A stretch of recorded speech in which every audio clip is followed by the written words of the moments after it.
Bollywood scripts present करते हैं movie कल की 2829 AD। ये एक साइंस फिक्शन एक्शन फिल्म है जो कि इस साल की सबसे बड़ी फिल्म है। अगर हम इस मूवी की स्टार कास्ट की बात करें तो इसमें दीपिका पादुकोण, अमिताभ बच्चन, प्रभास, कमाल हसन और दिशा पटानी जैसे कई सारे बड़े एक्टर्स हैं। अगर देखा जाए तो इन सब की एक्टिंग की वजह से ये मूवी बहुत ही कमाल की बनी है। इन एक्टर्स की एक्टिंग के साथ साथ मूवी का स्टोरी, प्लॉट, एक्शन सीन्स और VFX सब कुछ ही बहुत कमाल का है। इस मूवी की IMDb में रेटिंग 8.1 है। चलिए अब ज्यादा वक्त ना जाया करते हुए हम आज की इस कमाल की वीडियो को स्टार्ट करते हैं। फिल्म की शुरुआत में हमें कई हजार साल पहले का सीन दिखाया जाता है जब महाभारत हो रही थी। उस वक्त पांडवों की सेना ने कौरवों की सेना को बहुत बुरी तरह से हरा दिया था, जिसमें अश्वत्थामा को छोड़ के बाकी सभी लोग मारे जाते हैं। यहाँ हमें दिखाया जाता है कि अमिताभ बच्चन अश्वत्थामा का रोल प्ले कर रहे होते हैं। वॉर के दौरान अश्वत्थामा देखते हैं कि पांडवों ने न सिर्फ उनके सारे कौरव साथियों को मार दिया है बल्कि उनके फादर द्रोणाचार्य को भी मार दिया है। ये सब देखकर अश्वत्थामा को बहुत गुस्सा आता है और वो सीधा ब्रह्मास्त्र को सम्मान करते हैं। और क्योंकि इस टाइम पर अर्जुन के बेटे अभिमन्यु की वाइफ प्रेग्नेंट होती है, इसलिए अश्वत्थामा अपने ब्रह्मास्त्र से सीधा उस पर अटैक करते हैं, जिससे वो बच्चा मर जाता है। अब इस सब चीजों को लॉर्ड श्री कृष्ण देखते हैं और उन्हें ये देखकर बहुत गुस्सा आता है। पहले तो अश्वत्थामा को काफी बीट करते हैं, फिर वो अश्वत्थामा को श्राप देते हैं कि अब तुझे ना चाहते हुए भी जिंदा रहना पड़ेगा और तू चाहे अब मरने की भीख मांगे तू तब तक नहीं मरेगा जब तक कि पूरा कलयुग ना खत्म हो जाए। लेकिन श्राप मिलने के बाद ही अश्वत्थामा को ये रियलाइज हो जाता है कि उसने बहुत ही बड़ी गलती कर दी है। इसलिए वो लॉर्ड कृष्ण से कहता है कि मैं अपनी गलती समझ चुका हूँ, मुझे आप बस एक मौका दे। ये सुनकर वो उसे एक मौका देते हैं और बताते हैं कि ये जो आने वाला योग है वो कलयुग है और इसी कलयुग में कली होगा जो कि बहुत ही पावरफुल डीमन होगा और उस दुनिया को बर्बाद कर देगा। लेकिन फिर उसको मारने के लिए भगवान श्री कृष्ण जन्म लेंगे, वो भी कल की अवतार में। लेकिन हाँ, कल की अवतार जिस माता के थ्रू जन्म ले रहे होंगे, कली उस माता को जन्म देने से रोकेगा और उस वक्त तुम्हें उसकी मदद करना होगी और इस चीज का ध्यान रखना होगा कि कल की अवतार का जन्म हर हाल में हो। इसके बाद हमें 6000 साल बाद का सीन दिखाया जाता है, यानी कि प्रेजेंट टाइम का, कि महाभारत खत्म होने के साथ ही कलयुग की शुरुआत हो चुकी थी और इस कलयुग के अंदर जितने भी लोग पैदा हुए थे उन सभी लोगों ने खुद को बहुत इवॉल्व कर लिया था। साथ ही उन्हें खुद को बचाने के लिए काफी एडवांस वेपन्स भी बना लिए थे। लेकिन अब चूंकि इन लोगों में बहुत ज्यादा गुस्सा था, जिसके चलते वो आपस में लड़ने लग जाते हैं और इन लोगों के दरमियान एक ऐसी वॉर स्टार्ट हो जाती है जिसमें ना सिर्फ वो खुद के लोगों को मारते हैं बल्कि पूरी दुनिया को तबाह कर देते हैं। अब प्रेजेंट टाइम में हमें दिखाया जाता है कि अब सारी दुनिया तबाह हो चुकी है और पूरी दुनिया में सिर्फ एक ही ऐसा शहर है जो रहने के काबिल है, जिसका नाम काशी है, जो कि इंडिया में है। यहाँ हमें ये भी पता चलता है कि काशी के अलावा एक और ऐसा शहर भी है जो रहने के काबिल था, जिसका नाम शंबाला था। लेकिन हाँ, मूवी के अंदर बहुत ही कम लोग जानते थे कि शंबाला शहर कहाँ पे है। इस बारे में सिर्फ वही लोग जानते थे जो लोग शंबाला में रहते थे और बुद्धिस्ट लोगों के मुताबिक ये शहर हिमालयस के पास है, जो काफी लोगों के मुताबिक एग्जिस्ट ही नहीं करता था। फिर हमें काशी शहर को दिखाया जाता है, जिनमें से कुछ लोग अमीर और बाकी सभी लोग गरीब थे। जो लोग गरीब थे उनकी हालत काफी ज्यादा बुरी होती है। इसके साथ ही काशी शहर के मिडल में एक कॉम्प्लेक्स नाम की बहुत बड़ी जगह होती है जो कि दिखने में उल्टा ट्रायंगल जैसा दिखता है। इस कॉम्प्लेक्स में साफ पानी, अच्छा खाना, पेड़ पौधे, अच्छा घर, यानी कि अच्छी जिंदगी गुजारने की सारी चीजें मौजूद थी और जो भी अमीर लोग होते थे वो इसी कॉम्प्लेक्स में रहा करते थे। इस कॉम्प्लेक्स को एक सुप्रीम रूल करता था जिसका नाम सुप्रीम यास्किन था। अब ये सुप्रीम यास्किन ना सिर्फ पूरे कॉम्प्लेक्स को हैंडल करता था बल्कि इसके पास अपनी एक आर्मी भी थी और इस आर्मी को मैनेज करने के लिए इसके पास एक कमांडर होता था जो कि आर्मी को रूल करता था। यहाँ हमें ये भी पता चलता है कि इस पूरे काशी शहर में कोई डॉलर रुपीस नहीं चलते थे बल्कि यूनिट चला करते थे और यही यहाँ के पैसों के बराबर थे। और इसलिए जो भी अमीर आदमी इस कॉम्प्लेक्स में रहना चाहता था उसे 1 मिलियन यूनिट्स देने पड़ते थे। लेकिन इतने यूनिट्स तो किसी गरीब आदमी के पास हो ही नहीं सकते थे, इसलिए वो सब लोग कॉम्प्लेक्स के बाहर रहते थे। इसके बाद यहाँ मूवी के मेन हीरो प्रभास की एंट्री होती है। मूवी में इनके कैरेक्टर का नाम भैरवा होता है। यहाँ हमें ये पता चलता है कि भैरवा के माँ बाप मर चुके हैं, वो बिल्कुल अकेला काशी शहर में रहता था। भैरवा बहुत अच्छा फाइटर होता है। यहाँ भैरवा का भी सपना होता है कि वो भी कॉम्प्लेक्स के अंदर जाकर मजे की जिंदगी गुजारे।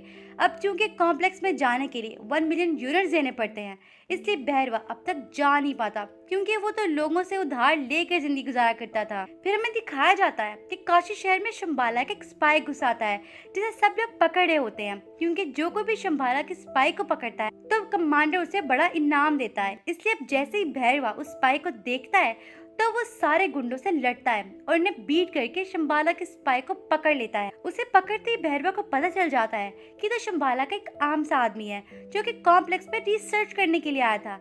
लेकिन अब क्योंकि उसे तो यूनिट चाहिए थे, वो उसकी कोई बात नहीं सुनता और उसे अपने घर पे ही बंद कर देता है। हालांकि इसके कुछ देर बाद ही हमें दिशा पिटानी को दिखाया जाता है, जो कि इस मूवी में भैरवा की गर्लफ्रेंड का रोल प्ले कर रही होती है, जिसका नाम रॉक्सी होता है। रॉक्सी जब भैरवा से मिलती है तो हमें पता चलता है कि भैरवा ने उधार लेने के मामले में रॉक्सी को भी नहीं छोड़ा। यहाँ रॉक्सी भैरवा को बताती है कि मेरी कल से कॉम्प्लेक्स के अंदर साफ सफाई की जॉब लग गई है। भैरवा जैसे ही कॉम्प्लेक्स का नाम सुनता है तो वो इंसिस्ट करने लग जाता है कि मुझे भी अपने साथ लेके जाओ। रॉक्सी मान जाती है और अगले दिन वो भैरवा को अपने साथ ले जाती है। अंदर आते ही भैरवा को बहुत खुशी मिलती है और वो वहाँ की चीजों का मजा लेने लगता है। लेकिन अनफॉर्चुनेटली थोड़ी ही देर बाद सोल्जर उसे पकड़कर कॉम्प्लेक्स से बाहर निकाल देते हैं। अब भैरवा ज्यादा शिद्दत से कॉम्प्लेक्स के अंदर जाना चाहता था, क्योंकि उसने कॉम्प्लेक्स को अंदर से देख लिया था। इसके बाद यहाँ से सीन शिफ्ट होता है और हमें कॉम्प्लेक्स के अंदर ही एक बहुत ही बड़ी लैब को दिखाया जाता है, जहाँ बहुत सी लड़कियां होती हैं और साइंटिस्ट उन लड़कियों पर रिसर्च कर रहे होते हैं। यहाँ हमें ये पता चलता है कि इस कॉम्प्लेक्स का सुप्रीम ही असल में कली है, जिसकी हालत काफी ज्यादा खराब होती है और इसके अंदर कोई पावर्स भी नहीं होती। कली चूंकि इंसानों से नफरत करता था, क्योंकि उसका मानना था कि हम इस नेचर को डिस्ट्रॉय करते चले आ रहे हैं, इसलिए इंसानों को जीने का कोई हक ही नहीं है। अब इंसानों को मारने के लिए पहले वो खुद को पावरफुल करना चाहता था, जिसके लिए उसे एक सीरम की जरूरत थी, जो कि सिर्फ प्रेग्नेंट वुमेन के पेट से निकल सकता था। इसके लिए उसने एक बहुत बड़ी लैब बनाई थी और इस लैब में सारे टॉप साइंटिस्ट काम करते थे। कली के लोग लड़कियों को पकड़ के लैब में कैद कर लेते थे और फिर कली उन सारी लड़कियों के अंदर सीडिंग करता था, जो कि बेसिकली एक साइंटिफिक एक्सपेरिमेंट है, जिसके जरिए लड़कियां प्रेग्नेंट होने लगती हैं। हालांकि यहाँ हमें ये भी दिखाया जाता है कि जितने भी लड़कियों के अंदर सीडिंग की जाती है, उनमें से सारी लड़कियां प्रेग्नेंट नहीं होती थी। जो प्रेग्नेंट होती थी उन्हें अलग कर दिया जाता था, और जो लड़कियां सीडिंग के बाद भी प्रेग्नेंट नहीं होती थी, उस सबको लैब के अंदर स्लेव बनाया जाता था और फिर सारी स्लेव लड़कियां प्रेग्नेंट हुई लड़कियों की सेवा करती थी। हालांकि यहाँ हमें ये भी पता चलता है कि कली को जिस सीरम की जरूरत थी, वो सीरम उसी प्रेग्नेंट लड़की के पेट से निकल सकता था, जो कम से कम 4 महीने से ज्यादा की प्रेग्नेंट हो। लेकिन यहाँ पर हमें दिखाया जाता है कि कली की सीडिंग की वजह से यहाँ लैब में जितनी भी लड़कियों को प्रेग्नेंट किया जाता है, वो सब 3 महीने के अंदर ही मर जाती हैं। लेकिन इस सब के बाद भी कली लगातार लड़कियों के ऊपर सीडिंग करवाता रहता है, ताकि एक ना एक दिन उसे एक ऐसी लड़की मिल जाए जो कि 4 महीने से ज्यादा की प्रेग्नेंट हो। इसके बाद यहाँ हमें इस मूवी की लीड हीरोइन दीपिका पादुकोण को दिखाया जाता है, जो कि लैब के अंदर कैप्चर की हुई लड़कियों में से एक होती है, लेकिन वो सीडिंग के बावजूद भी प्रेग्नेंट नहीं होती। दीपिका के बचपन में ही उसके माँ बाप उसे कॉम्प्लेक्स में भेज देते हैं। यहाँ उसको सब समेटी करके पुकारते थे।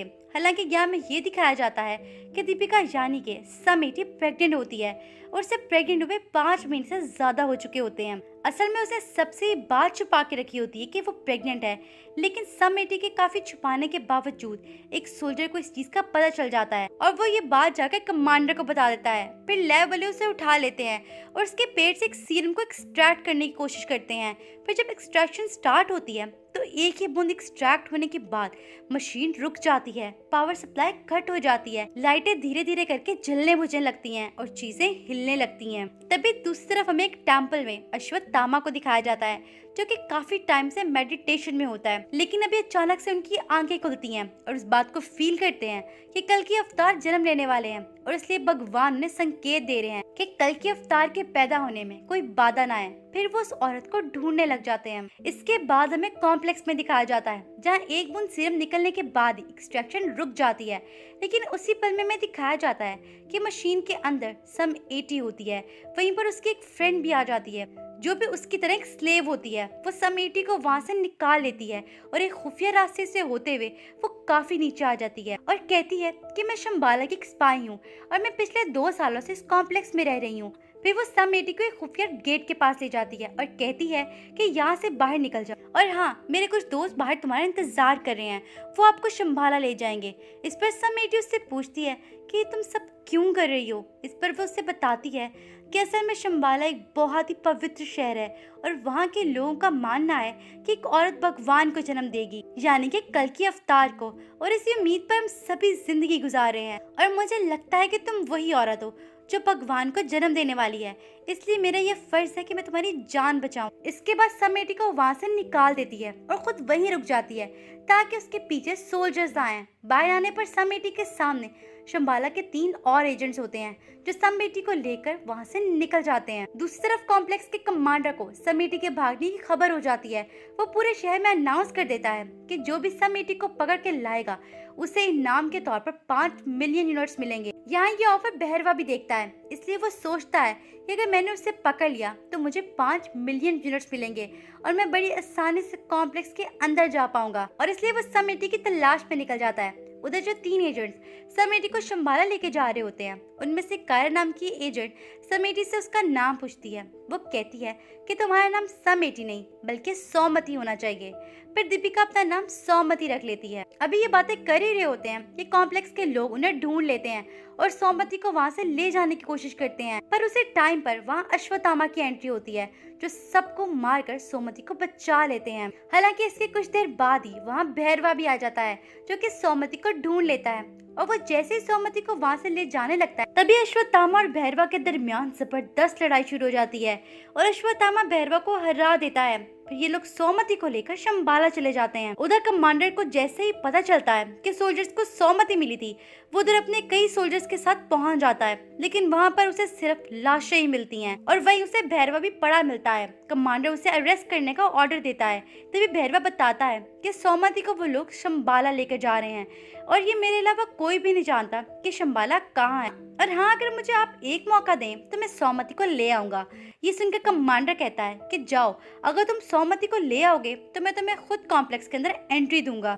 अब वहाँ से भैरवा सीधा घर आता है और शंभाला के स्पाई को आजाद कर देता है जिसे उसने काफी टाइम पहले पकड़ा था। उसे आजाद करने के बाद भैरवा उसे ट्रैप में फंसाता है कि अब तुम्हें पकड़ने का कोई फायदा नहीं है, इसलिए मैं तुम्हें आजाद कर रहा हूँ। पर ये सुनकर शंभाला का स्पाई कहता है कि आपको तो वहाँ जाने का सोचना भी नहीं चाहिए, आप मेरे साथ मेरे शहर शंभाला चले। ये सुनकर भैरवा मान जाता है क्योंकि एक्चुअल में ये उसी के प्लान का हिस्सा होता है। इसके बाद हमें दिखाया जाता है कि शंभाला पहुंचते ही भैरवा स्पाई को बेहोश कर देता है और सीधा अश्वत्थामा का रूप लेकर सौमती के पास जाता है और उसे अपने साथ ले जाने लगता है। लेकिन बाहर आने पर उसे अश्वत्थामा घेर लेता है और इन दोनों के दरमियान दोबारा फाइट होती है। अब चूंकि भैरवा भी इस दफा काफी तैयारी के साथ आया था तो इन दोनों के दरमियान टक्कर की फाइट होती है। लेकिन इन दोनों की लड़ाई के दौरान ही कॉम्प्लेक्स का कमांडर अपने सोल्जर्स के साथ शंभाला पर हमला कर देता है, जिसके बाद शंभाला के सोल्जर और कॉम्प्लेक्स के सोल्जर्स के दरमियान जबरदस्त फाइट होती है जिसमें शंभाला के सोल्जर्स बहुत बुरी तरह हार जाते हैं। यहाँ में ये भी पता चलता है कि असल में अश्वत्थामा के हाथ में जो हथियार होता है वो अर्जुन का था और लड़ाई के दौरान गलती से हथियार भैरवा के हाथ में चला जाता है, और जैसे ही वो हथियार उसके हाथ में जाता है तो वो चमकने लग जाता है और उसकी ताकत भी डबल हो जाती है। फिर यहाँ फ्लैशबैक में दिखाया जाता है कि महाभारत के टाइम पर भैरवा ही अर्जुन था और यहाँ पर इसीलिए लड़ाई के दौरान उसके पास अर्जुन वाली पावर्स आ जाती हैं। फिर यहाँ पर वो अर्जुन बनकर कमांडर के सारे सोल्जर्स को मार गिराता है और एंड पर वो कमांडर को मारकर सौमती को बचा लेता है। लेकिन फिर जैसे वो हथियार छोड़ता है तो वो एक दफा फिर से भैरवा बन जाता है और वो सौमती को लेकर शंभाला से निकल जाता है। दूसरी तरफ हमें कॉम्प्लेक्स के अंदर कली को दिखाया जाता है। अगर आपको याद हो, सौमती के एक्सट्रैक्शन के दौरान एक बूंद सीरम को निकाला गया था और यहाँ कली उस एक बूंद सीरम को अपनी बॉडी में डाल लेता है और जैसे ही वो डालता है तो कली की दुबली पतली बॉडी चुस्त तवाना हो जाती है और वो बहुत पावरफुल हो जाता है, जिसके बाद वो डिसाइड करता है कि अब मुझे बाकी का सारा सीरम चाहिए और कहता है कि अब मैं खुद सौमती को ढूंढूंगा और बहुत पावरफुल हो जाऊंगा, जिसके बाद मुझे कोई भी नहीं रोक पाएगा, यहाँ तक कि भगवान भी नहीं। हालांकि दोस्तों यहीं पर ये मूवी एंड हो जाती है और अब इसके आगे की स्टोरी का हमें तब पता चलेगा जब इस मूवी का नेक्स्ट पार्ट आएगा, लेकिन तब तक के लिए इसकी स्टोरी यहीं पर एंड होती है। दोस्तों आपको ये मूवी कैसी लगी? अगर अच्छी लगी है तो कमेंट सेक्शन में सब 80 टाइप करें। मैं उम्मीद करती हूँ कि आपको आज की हमारी वीडियो पसंद आई होगी। इस तरह की मजीद मूवी की एक्सप्लेनेशन सुनने के लिए हमारे चैनल को सब्सक्राइब करें और बेल आइकन को दबाएं। शुक्रिया।